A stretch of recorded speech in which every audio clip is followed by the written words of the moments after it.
14 जुलाई 1789। लोगों के बीच में र्यूमर फैलती है कि राजा ने कुछ लोगों को फसल बिगाड़ने बोला है। लोगों के अंदर ग्रजेस तो थे ही, तो बचा ही क्या था। 7,000 main and women came together and Bastille prison को तोड़ देते हैं। वहाँ से बहुत सारे हथियार मिलने की संभावना थी और जो उनको मिल जाते हैं। पर क्वेश्चन तो वही है कि ऐसा हुआ क्यों और कैसे। तो चलिए इसके लिए हमें जाना पड़ेगा लेट 18th सेंचुरी में। जब तक हम वहाँ पहुँच रहे हैं तब तक अपने हाथ को इस्तेमाल करते हुए सब्सक्राइब बटन दबा दीजिएगा। उसी के ऊपर लाइक बटन है, उसे भी दबा दीजिएगा। French society during late 18th century. In the year 1774 Louis 16 राजा बन जाता है, जिसकी उम्र मात्र 20 साल होती है और उसकी शादी करवा दी जाती है मैरी एंटोइनेट नाम की एक ऑस्ट्रियन प्रिंसेस से। तो लुई 16 बी लाइक, पर जिंदगी है जनाब, किसी को चैन से कहाँ जीने देती है। लुई द 16 की जिंदगी में एंट्री होती है एम्प्टी ट्रेजरी, मतलब खाली खजाने की। Reasons are as follows. Reason number 1 यह है कि इंग्लैंड और फ्रांस के बीच में हो रहे थे वॉर, वो भी कंटिन्यूसली कई सालों से, तो उसका खर्चा। अब क्योंकि इंग्लैंड और फ्रांस थे दुश्मन और ब्रिटेन का दुश्मन था अमेरिका, तो अमेरिका की 13 कॉलोनीज को छुड़ाने में फ्रांस ने उसकी मदद करी। जस्ट लाइक दुश्मन का दुश्मन दोस्त होता है। जोक्स अपार्ट, फ्रांस के offices, buildings, manners, schools, hospitals और बाकी की पब्लिक प्लेसेस को मेंटेन रखने का जो खर्चा है वो भी तो था। और हमारी मैरी एंटोइनेट के अलग ही फैशन के खर्चे थे। टाइल और टाइथ जैसे टैक्सेस भी एम्प्टी ट्रेजरी का कारण थे। टाइथ एक रिलीजियस टैक्स था जो पेजेंट से लिया जाता था उनकी फसल के 1/10 के रूप में। टाइल एक डायरेक्ट टैक्स था जो स्टेट को दिया जाता था। तो 1789 के पहले फ्रांस सोसाइटी में जिस प्रकार की हायरार्की थी उसको कहा जाता था ओल्ड रेजिम, जिसमें 3 एस्टेट्स के लोग रहते थे। नंबर 1 क्लर्जी, जो चर्च को संभालते थे, प्रीस्ट वगैरह। नंबर 2 नोबिलिटी, जो किंग्स एंड किंग्स पीपल थे। नंबर 3 थर्ड एस्टेट के लोग, ये बिलोंग करते थे big businessman, merchants, lawyers, pageants, workers, सब इसके अंडर आते थे। फ्रांस की 90% पॉपुलेशन पेजेंट थी, बट वहाँ का 60% लैंड क्लर्जी और नोबिलिटी के पास था। The struggle to survive. 1715 से 1789 तक फ्रांस की पॉपुलेशन 23 मिलियन से 28 मिलियन तक बढ़ जाती है। लोगों की डिमांड बढ़ रही थी और सप्लाई कम थी। एम्प्टी ट्रेजरी, फूड ग्रेन्स का कम होना और ऊपर से हेल्स और ड्रॉट्स भी बढ़ जाते हैं उसी साल, जिसके कारण ब्रेड जो उनका स्टेपल डाइट था उसकी प्रोडक्शन हो जाती है कम। रिच और रिच हो रहे थे, पुअर और पुअर हो रहे थे।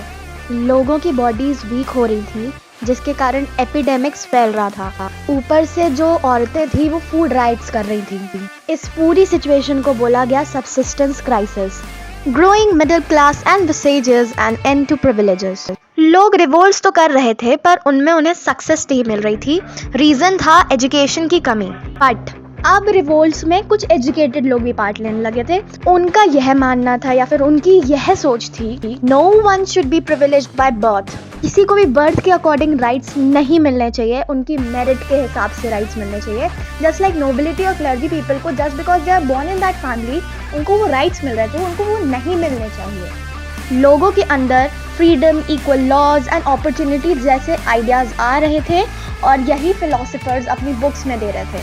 तो यहाँ पर आते हैं हमारे पास 3 फिलोसोफर्स जो आपको याद रखने हैं। जॉन लॉक या जॉन लॉकी, आपको जो प्रोनाउंस करना हो, उनने लिखी थी 2 ट्रीटिसेस ऑफ गवर्नमेंट, जहाँ पर उनने डॉक्ट्रिन ऑफ डिवाइन और एब्सोल्यूट राइट टू मोनार्क को अपोज किया था।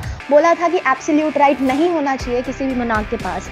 सेकेंड थे हमारे जीन जैकब रूसो, जिन्होंने सोशल कॉन्ट्रैक्ट या फिर ऐसी गवर्नमेंट के बारे में बोला जहाँ पर पब्लिक और गवर्नमेंट के बीच में एक कॉन्ट्रैक्ट सेटल हो, तो सोशल कॉन्ट्रैक्ट। देन थर्ड है हमारे मॉन्टेस्क्यू, जिनने अपनी बुक स्पिरिट ऑफ लॉज में डिवीजन ऑफ पावर, मतलब लेजिस्लेटिव, एग्जीक्यूटिव और जुडिशरी वाले आइडियाज़ को प्रपोज किया। यह सारे आइडियाज़ लोग डिस्कस करते थे common public places, books, newspaper, medias, इन सब के through. The outbreak of revolution. तो अब राजा ने सोचा थर्ड एस्टेट के ऊपर टैक्स बढ़ा देते हैं, इससे डेट पे हो जाएगा। ये राजा खुद से नहीं कर सकता था, उसको यह करने के लिए एक एस्टेट्स जनरल की मीटिंग बुलानी पड़ती जिसमें तीनों एस्टेट्स के कुछ रिप्रेजेंटेटिव्स आकर चीज़ों को डिस्कस करते हैं और एक वोट पर एस्टेट से दिया जाता है। यह मीटिंग लास्ट टाइम 1614 में हुई थी। तो फाइनली 5 मई 1789 को Louis the 16 calls a meeting of states general. Aim was to impose new taxes. First state ने 300 रिप्रेजेंटेटिव्स भेजे, सेकंड स्टेट ने भी 300 रिप्रेजेंटेटिव्स भेजे, वहीं थर्ड स्टेट से 600 रिप्रेजेंटेटिव्स आए। Women's and pageants were not allowed, तो उनने अपनी ग्रीवियंसेस 40,000 लेटर्स में लिखी। इस बार थर्ड स्टेट ने यह मांग करी कि पर स्टेट एक वोट की जगह जितने रिप्रेजेंटेटिव्स हैं सभी को वोटिंग राइट्स मिलने चाहिए। मतलब अगर हॉल में 1200 लोग सीटेड हैं तो 1200 के 1200 वोट्स होने चाहिए। But king rejected it. 600 लोग गए टेनिस कोर्ट में, उन्होंने ओथ ली, उन्होंने एक प्लेज ली कि जब तक वो एक नेशनल असेंबली नहीं बना लेते, अपना एक कॉन्स्टिट्यूशन ड्राफ्ट नहीं कर लेते, तब तक वो चुप नहीं बैठेंगे। तो अब बचा ही क्या था। 14 जुलाई 1789 लोगों के बीच में र्यूमर फैलती है कि राजा ने कुछ लोगों को फसल बिगाड़ने बोला है। लोगों के अंदर ग्रजेस तो थे ही, तो बचा ही क्या था। 7,000 main and women came together and Bastille prison को तोड़ देते हैं। हाथ से बहुत सारे हथियार मिलने की संभावना थी और जो उनको मिल जाते हैं। बड़े बड़े मैंशंस को लोग बर्न करने लगते हैं, लीगल डॉक्यूमेंट्स बर्न कर दी जाती हैं। लुई द 16 के पैलेस ऑफ वर्साइलिस में भी अटैक हो जाता है और 4 अगस्त 1789 assembly passed a decree abolishing the feudal system of obligation and taxes. क्या हो ये? अभी तो बहुत कुछ बचा है। France becomes a constitutional monarchy. National assembly 1791 में कॉन्स्टिट्यूशन कंप्लीट कर लेती है। इस कॉन्स्टिट्यूशन का ऑब्जेक्टिव मोनार्की पार्ट्स को लिमिट करना था, डिवीजन ऑफ पावर का था और कॉन्स्टिट्यूशनल मोनार्की बनाने का था। इसका स्ट्रक्चर कुछ ऐसा था कि यहाँ पर सिटीजन्स दो प्रकार से डिवाइडेड थे, that is active citizens and passive citizens. Active citizens 4 million थे जो कि मेल थे अबव 25 ईयर्स ऑफ एज।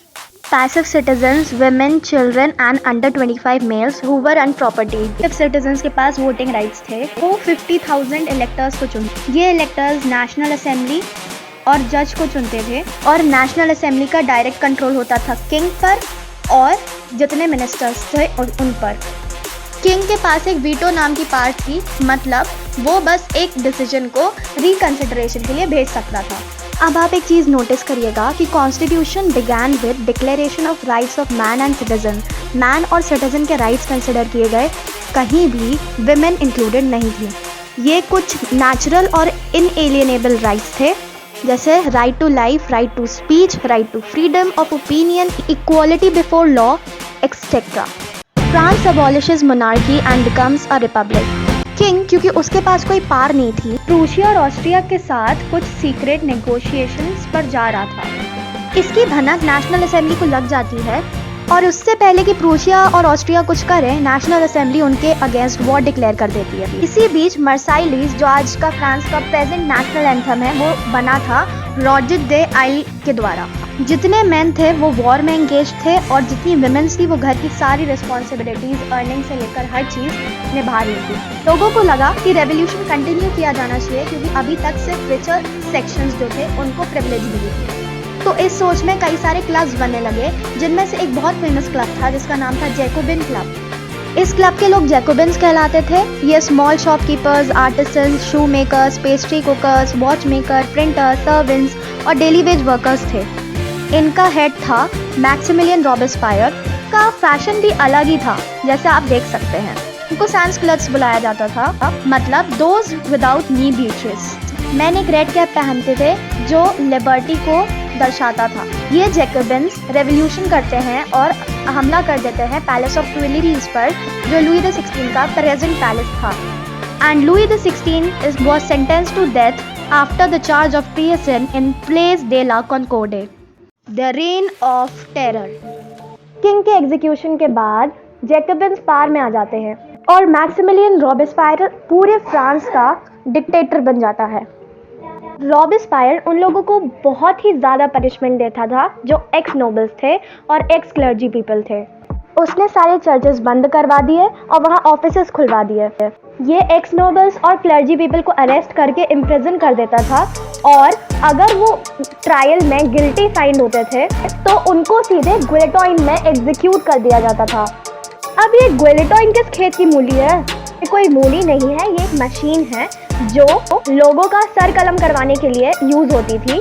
इसके इन्वेंटर थे डॉक्टर गिलेटिन और इन्हीं के पीछे इसका नाम भी पड़ा था। इसमें 2 पोल्स और एक ब्लेड होती थी जो सर कलम करने में हेल्प करती थी। पर हर किसी का एक बुरा वक्त तो जरूर आता है और आ गया था रॉबेस्पायर का बुरा वक्त, क्योंकि उसके अपने लोग उसकी सीवियर कंट्रोल और पनिशमेंट की पॉलिसीज को अप्लाई नहीं कर रहे थे। उनको वो चीज़ अच्छी नहीं लग रही थी। तो अब रॉबेस्पायर के ऊपर ट्रायल होती है और वो गिल्टी फाइंड होता है और उसका भी सर कलम करवा दिया जाता है गिलेटॉइन में। अ डायरेक्टरी रूल्स पास। अब जब रॉबेस्पायर एग्जीक्यूट हो जाता है तो जैकबिन गवर्नमेंट को हटा दिया जाता है। फिर से एक नया कॉन्स्टिट्यूशन बनता है जो कि बहुत ही कंट्रोवर्शियल था। कैसे, देखिए। इस कॉन्स्टिट्यूशन में जिन मेन के पास प्रॉपर्टी नहीं थी, मतलब नॉन प्रॉपर्टी मेन, उनको राइट टू वोट छीन लिया गया। 2 लेजिस्लेटिव काउंसिल्स थे इसमें, मतलब सीधी सी बात है क्लैशिंग। 2 चीज़ें होंगी तो क्लैशिंग होगी।